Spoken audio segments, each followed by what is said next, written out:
Hey everyone, welcome back to the next episode of the First Gen Psychologist.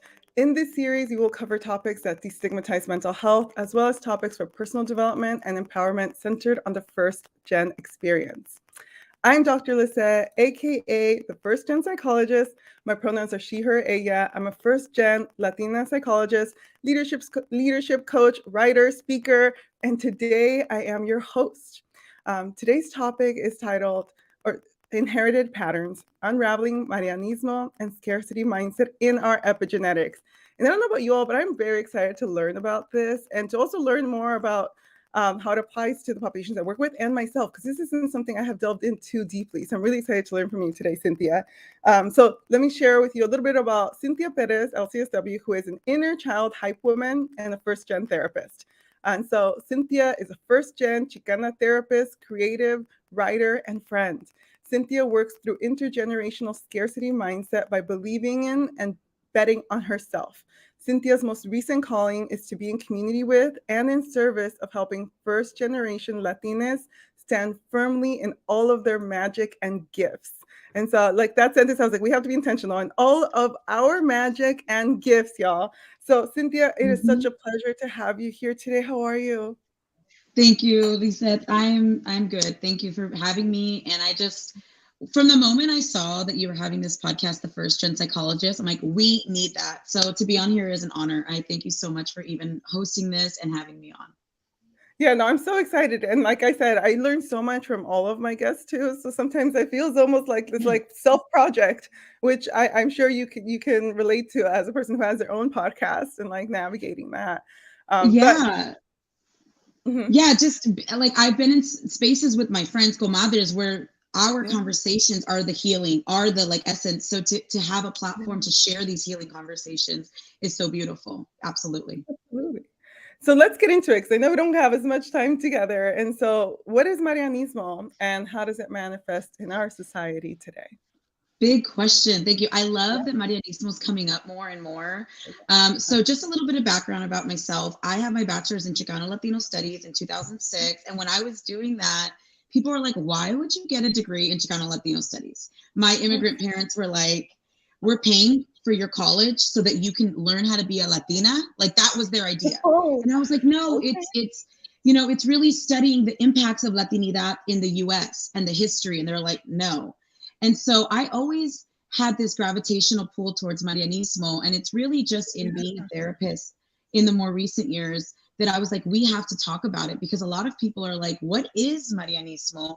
And so I was thinking about it today. And, so many of us know machismo, right? I talk to Latinos and I'm like, you don't have to know the definition, but you know the feeling. Your body's like, oh, Yeah.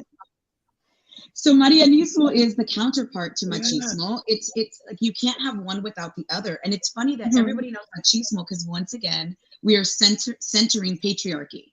Yeah. Yeah. So to understand Marianismo is centering the woman in Yeah. Latinidad, right? But it's really looking at the impacts of machismo on her. So with Oh, patriarchy, there has impact. So Marianismo is the physical manifestation, but also this value belief system. And so mhm. this is from patriarchy in colonial times, but we Yeah. have passed it down through generations. And so Marianismo is like a value system that our family puts on us, mostly our mothers and the women, right? So this Yeah. could look like anything from you cannot leave the house without makeup as women, right? The daughters, Mhm. you have to be obedient, you have to be Yeah. a people pleaser, you have to be a lady all the time, you can't speak up. And really the bigger goal is the woman in the family is to protect the man so that he can go serve God. He can go serve, make money, Mhm. but really our role is to support him. And so Marianismo is really looking at what that does to the woman. And so Yeah. in our society, I like to talk about it impacts not only the daughters. Obviously, I Mhm. know my experience as a daughter. It impacts the Yeah. sons, absolutely, and it's really even a big barrier to women and their connection with their children if they're anything other than this perfect role. And so, Mhm. Marianismo in our society, what I really want to get to is Mhm. that there are physical impacts on our mothers. They have Yeah. Latinas have the highest rate of diabetes, anxiety, depression, and postpartum depression. So that's really where a lot of this work. Yeah, we could talk about how our Latina mothers are crazy, but this constant toxic stress is really manifesting in their body, and they deserve grace. No, absolutely. And, like, I really appreciate that you're bringing that in. It's like, yeah, sometimes I'll be like, oh, like my mom doesn't know better. It's like, but then when you start to learn more, you start to understand that most of the interactions that you're having or these interpersonal dynamics, a lot of them have been coming from a trauma response or coming from these inherited, I guess, genetic factors is sort of what we're talking about as well. And we talk about how it impacts, the both maybe the daughters and their son. I really was thinking about my relationship with my brother. And so for me, I just have one brother, it's two of us. And so watching the dynamic, how my parents treated us a bit differently. And there's moments where with him, he's like, in adulthood, looking back and thinking, he's like, wow, there's so much learned helplessness that I developed because things were just done for me. It was, oh, Liz, ayúdale a tu hermano, help your brother. He's struggling with this. Do this, do this, do this. But I'm the oldest. No one was doing it. Was just like, no, you should be able to do this, right? It's, oh, you need to cook beans. Oh, how do I do this? You watched me do it the other day. You should know. You should know from just looking at it, right? But noticing the difference in the patience and all of that with him. We're 6 years apart, just for that context. So that big enough of a gap where suddenly I was, a second mother to him, and those You're roles older. were affected. Yeah. I'm the Oh, older so one. absolutely, I can see. Yeah, and Yeah. I love that awareness of him, the learned helplessness, because that is really a big part. Is it's like no ayuda a los niños. It doesn't help boys either. When we push machismo onto boys, our boys, it's really disconnecting the mother from her son to put him in this. And look, he's like learned helplessness, and then the counterpart too is the resentment that could be in the siblings, the girls and the boys, right? Yeah. It's such a process, and no, absolutely. And I can give a million more examples, but we don't have as much time for that today. So I want to also make sure. Oh, go on. No, I just wanted to point out one example, if we can, what we were talking about before is the humility. Okay, yes. Right. And so we were talking, is that okay to say? We were talking about how awesome Lizette's podcast is, how dope all these features are, because I do a podcast and this is a lot of work, y'all. And so Lizette, I was like, wow, you look at this is so cool. And you were really humble. And you were like, yeah, my family says that I don't I'm super humble. And we kind of knew that's a sign of Marianismo, and it's really an emotional part. So I want to just acknowledge, for us to show up like this is huge. This is the generational movement forward, to show up and to be a host of something, to say, I have something to say, is like using your Marianismo of collective, because there's good parts of Marianismo, right? But it's us using our collective for the good, instead of saying, no, me voy a sentar aquí calladita. It's like, actually, I'm going to use that and bring it. So I wanted to just acknowledge you. No, I appreciate that. No, absolutely. And it's like, and I will share bits and pieces of myself on this as well, because I think that's a big part of it. It's like, I'm asking some people to come in here and be vulnerable. It's an exchange. There's an energy exchange with that, definitely.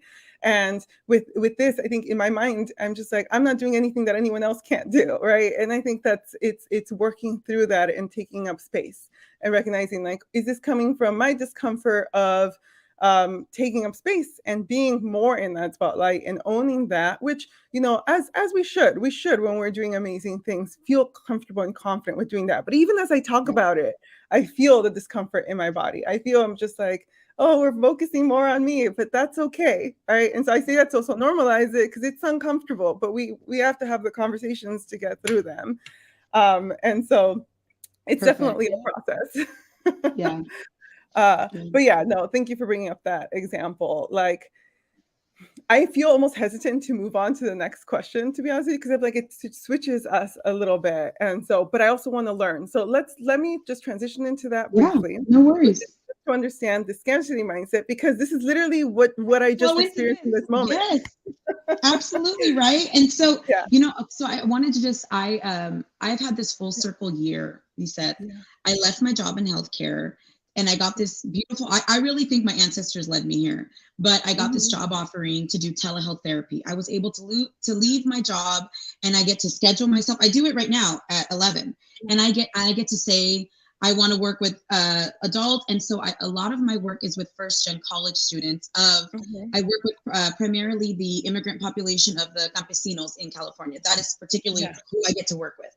So I get a lot of the children, and I get to have these conversations that they haven't had about scarcity mindset, about Marianismo. Yeah. I'm telling you, we are here for it. This generation, like, we're here for it, and it's Yeah. like they're open to these conversations, and they know. So with scarcity mindset, I absolutely think it's tied into Marianismo, right? One thing I Mhm. can think of is, Yeah. so scarcity, we can think of the financial scarcity that maybe many of our parents have gone through.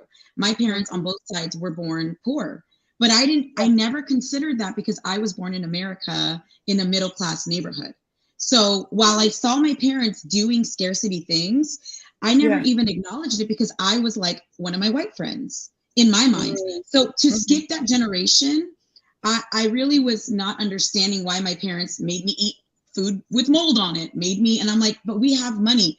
Their mindset was still stuck in Yucatan, you know. But I want to bring up the scarcity in not money, maybe for us, for our first gen, Mhm. maybe scarcity as in not being enough.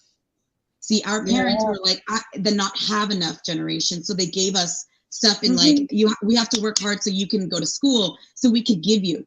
I want us to consider like maybe my Marianismo is in the scarcity that I'm never going to be enough, I can't offer enough, Yeah. and what am I if I am not of value? So one example is I broke my foot in October. Broke my foot. My husband had scheduled a vacation. He had done all the planning, which usually I do. And I was so like, first of all, it was uncomfortable for me to receive all the like loveliness. Was Yeah. that I was walking to coffee and I broke my foot doing nothing. Fell on the floor and nobody helped me. But in the moment, I heard a voice like, you're gonna fall. Pay attention to yourself. And I didn't. I fell, broke my foot. The point is my husband had planned a 2-hour walking trip around Hearst Castle. And he's like, we're gonna have to cancel the trip. He brought the car, he carried me. I wouldn't let him help me. I me estaba yo arrastrando 2 floors up, Yeah. insisting that I didn't break my foot, that I just needed to rest, right? I'm getting goosebumps. I could cry talking about it. Yeah. And as I'm like, just let me rest, like I'm in the bed with ice, typing my emails, like I wouldn't stop working. Mhm. And then he's like, I'm going to cancel the trip. It's in like, and I was like, no. And I see myself. And he's like, I don't understand why you're fighting me. And as I go to like yell at him, I just start sobbing, Lizette. Like, Yeah. boo hoo, falling. And he's like, I don't understand like where this is coming from. And I just instantly knew. And after a while, I said, I'm afraid that if I have a broken foot, I have 3 sons, three Yeah. sons. Who's going to help me? I can't help my sons. I can't take them to school. I can't make their breakfast. I am useless. And I Yeah. felt so alone and scared. And I just instantly felt like if I can't provide for my family, then I'm Yeah. nothing. Yeah.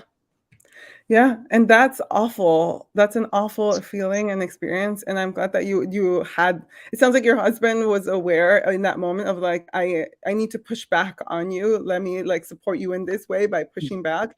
And I think there was a moment there where I also empathized because I fractured bone in my ankle this past fall as well. So I was, no weight bearing, 2 months, shower chair. I could, so Exactly. that I can empathize with the experience of losing so much of your independence because there's just not much that you can do in that moment. And when you're somebody who's used to taking care of themselves, doing everything for themselves and taking care of others along the way, accepting that help is so, so hard. Like, I know I definitely self-isolated from some of my friends. And later they're like, why didn't you message me? And I just was like, I had a hard time. I had a really hard time asking for help. And people would offer, I'm sure as they did Yeah. with you. And there were moments where it's like, Yeah. am I deserving of this help? Yeah, If I that's the can't. belief underneath it, right? Mhm. We just think like, and that really Yeah, came up to me, the scarcity of Marianismo of, yeah, if I do this, then will I be accepted? Will it be okay? Like, am I yeah, a good figure in this community? And I yeah, think also another point I want to say is a lot of times Latinas, women, mothers, we push the Marianismo agenda. We're the ones that keep it going with patriarchy. We back it up into the scarcity. One thing, another scarcity is my mom said, don't get a master's degree because men won't like you. So there's a ah, scarcity in my expansiveness that in it alone is such a mind F for me as a college student. And yeah, what I realized is that in her house, she had 7 siblings and she yeah, was one of 2 daughters. So there mostly was men. the money could only go to supporting the men's college. It didn't go to the women's. So that's a scarcity of like, don't go do that. And I realized with Marianismo, we have this scarcity of like, I have to give all of myself, and I am not deserving of this same investment. So yeah, I really just like to focus on like, we are enough as is, and we are deserving of the same reciprocity that we give. Absolutely. We are enough as is, and we are deserving of the same reciprocity. I feel like I just need to, like, that's an affirmation, For real. And, there was I know. And so we're talking about Marianismo, scarcity mindset, and we talk about how it's in our epigenetics. And so I really want to make sure we touch on this, because this is, I think, what ties it all together. So please share with me, what is epigenetics and how does it relate to these inherited patterns? What I love talking about this in general, but there's something about talking about it with another Latino that just, there's something that like, okay, so I'm going to share a story, and I just want you to picture it, and then I'm going to talk about epigenetics. So when I had my first son, I had tried so hard. I had a lot of losses in my life, miscarriages, and then I had my first son. And surprisingly, I had postpartum depression, and most of the nights I saw myself with this pooling of wanting to go to the ocean. I live in Long Beach. I live 2 blocks away from the beach. And I could see myself in my bata wanting to run to the beach. My heart, my body, I wanted to leave my family. And I felt so worried that I wasn't a good enough mother, that they deserve something better. And I just kept worrying about they deserve more. I'm going to lose them something. It didn't make sense. Okay. I just shamed myself. Now, epigenetic. And so wait, before I talk about epigenetics, my grandmother, my abuelo's mom, her husband died and she married a stepfather. My abuelo was 9 and he was abusive. My abuelo left Mexico for 3 years and it kind of had like a pirate life. He learned how to do all kinds of things in the US. The point is every day my grandmother went to find him, hoping he would come home in the port, at the ocean, buscando su hijo. 3 years later, he comes home at 13 years old. And she starts crying and she ends up leaving the husband and committing to her son to help raise my mother and all the children. The point is this. When I had a baby, my epigenetics were unlocked, and it unlocked the intergenerational trauma of my great grandmother. So what is epigenetics? Epigenetics is, I call it like an evolutionary gene. So he said like, our phenotype and genotype tells us our personality, what our hair type is going to look like. But epigenetics is like a shell on top of that DNA that remembers your trauma. It remembers what you needed to use to survive things. It is something that was, it's like if you use a muscle, now you've made that muscle strong. So epigenetics is if your mom cried all the time and was always like shrinking, consider that is in your DNA to shrink, to be inside. And so if our abuelas live that life, that trauma is in our epigenetics. And sometimes big events open that up. So having a baby. I couldn't put it together. And then the more I started to learn about my abuela, I was like, oh my God, it's the ocean. We both were wanting to be like crying by the ocean. So that is also the epigenetics of being by the land. And I really want to make this really clear. I get goosebumps. I can't talk about it because I can't talk about it without feeling it, is that Latinos, we have a huge intergenerational trauma of immigration. So to not consider the abandonment wounds from lots of generations, that is coming up for us in our epigenetics. So if we're feeling like someone's going to leave us if we don't perform, someone's going to not love us, consider that something is triggering that switch in you to run, fight, perform, dorsal mode. It's all within you. And so sometimes the weight, the pain is so heavy, it isn't yours. That's why it's so big. You're like, oh my, I feel sad, but this is like bastante. And you're like, that is your grandmother's, your great grandmother's. Does that make sense? Yeah. So I was thinking about it, especially with that example. So because I was trying to think of, it's like, what are moments, right? And in terms of like, and I don't know why, this is the memory that I have. It's also a really sad memory of thinking of myself like as a child, as a teenager, in the moments where you just felt strong emotions, right? And how I felt the need to stifle those, right? The silent cries, the like cry myself to sleep, or cry myself Like I had on a roaming day. I remember I always like, and again, comfort with my pet. We had a Chihuahua growing up. And so I would go and sit on the floor in the bathroom with him and I would just cry. And I would just cry if I had a hard day, if I had something going on or whatever. And I would cry into him. Because in that moment I was like, our Chihuahua's name was Jerry. I know it's like Tom and Jerry. Okay. It's like, and yeah, but I have that moment where I'm like there just crying with my dog because that's where I felt safe. That or like alone in my bed, just like try and get people not to hear me. Are there, does working with animals run in your family? Because it sounds like you have this animal kind of healing energy, like co-regulation with animals. So can I talk about the other part of epigenetics? This is what I want our people to know. Okay, yeah, I'd love to know that. I get to do this therapy work with people like that were like me as a kid, and I didn't know these words. But consider, this is the part I love about epigenetics. We talk about the pain that we carry, but in our epigenetics, it goes both ways. If our abuelas had trauma, they also had joy. So if you want to make this lighter, you got to do more of this. We can't just sit in the grief and suffering. They already did that. We have to hold it, but then we have to unlock it. And guess what the magic is? Their own magic. So I say the animals because I wonder if you were to ask questions, did people own ranchos in your family? Were they on the land? And maybe that's how your abuelas, maybe they petted horses when they were sad. Maybe they had dogs. You're tapping I would say into that on my mom's side for sure. I don't know on my dad's side because they had moved a lot, but it's, you say that and I'm just like, hey, I have my cat that I refer to now as the love of my life. And he is there through all of my hard moments. I co-regulate with my cat. And I never thought about that, right? That he is my emotional support animal and thinking about what that looks like and means. Even this morning, right? I was like having like a hard time sleeping last night and he comes on the bed, he cuddles with me and he holds me.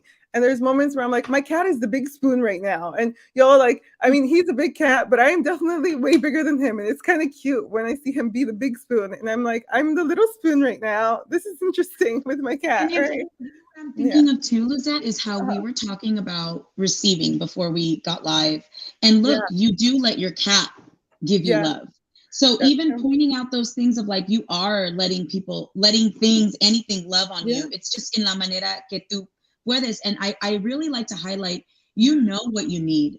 And so what I found is in this pandemic, I would be barefoot in my garden, doing flowers, plantas. And then as I asked my tia, she's like, oh, your abuela loved her plants. She would sing. So I always say, lean into the other parts of epigenetics, the happy, the joyful parts. And then that ancestral flow will start to get unlocked. You are unlocking, just like you unlock the trauma. I say it's like a breaker in your backyard. When you're using too many things, the lights go off, right? You're Thanksgiving, the microwave, everything's off and the house goes silent. You got to go in the back. Consider that I open the back of you and your anger's up, your resentment, your loneliness, your scarcity, all of the switches are fizzling. What am I going to do? I'm having a nervous breakdown. Consider that you got to start going, okay, well, look what hasn't been used. Oh my God, you haven't danced. You haven't been in ceremony. You haven't called your comadres. That's what our abuelas would do. That they weren't just suppressed. So the more we can like let them grieve. And sometimes I even stand in front of my altar, especially when I get like financial scarcity, which I do often. And I'm like, this isn't even mine. I stand there and I go, abuela, I know that some of this is yours. And I just want you to know it's okay. We've made it. You're enough. And I just have to kind of talk through it. And that is going to soothe our epigenetics. Yeah, no, I love that so much. And so trust me, as you were talking, I kept thinking of other things. And I know we've had a few comments in here. I don't know if you had a chance to see them. So I'm sure that it's Georgina had mentioned how powerful it was. Sheila was like, oof, I know it's tough. You start to think about it later. That's the thing. And so if I could recommend a book, The Pain We Carry by Natalie Gutierrez, LMFT, I teach a lot about that book in my thing. But yes, this is kind of like, we see books on epigenetics, but I really want us to think about how this specifically impacts. We have a lot. We have immigration. If we come from like history of undocumented, of multi-generational back and forth to Mexico, that is a loss. And so sometimes if we feel like, why am I so attached to this? Consider that your abuelos are crying in your genes. And so also epigenetic rules, it rules our brainstem. So it's I kind of call it like the pinball. A pinball game, you kind of get that ball, you pull back, you wind it, and then pow, ya estoy loca.